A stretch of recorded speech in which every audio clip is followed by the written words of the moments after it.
In today's video, I'm going to teach you how to name your Shopify brand. By the end, you'll know exactly where to update your store name in Shopify and how to choose a name that's clear, consistent, and ready for your customers. Your store name appears in several places like your storefront header, checkout, and some emails, so it's worth taking a moment to get it right. Don't worry, you can change it later if needed. First, log into your Shopify admin. Once you're on the main dashboard, look to the bottom left corner and click Settings. This opens a panel with a list of options for your store. From here, select Store Details. You'll land on a page that summarizes information about your business. In the Profile section, click Edit. This is where you can change your store name, type in your new store name exactly the way you want it to appear to customers. Think about how it looks in a header or on a receipt: clean, readable, and professional. Before you finalize it, pause and double check everything.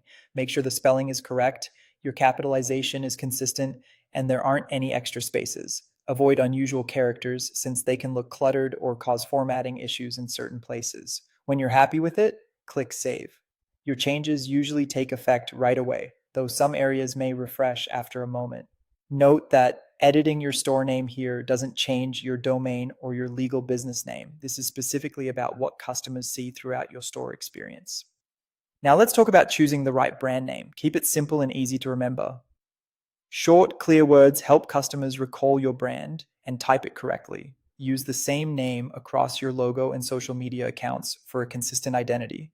If you can, check that the name or a close variation is available on the platforms you plan to use so your handles and branding match.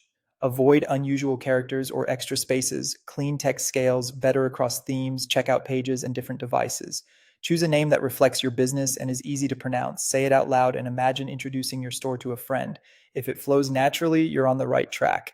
A name that hints at what you sell can help new customers instantly understand your offer while still leaving room for your brand to grow. And that's it. If you found this tutorial helpful, don't forget to like this video and subscribe to my channel for more Shopify tips and tutorials.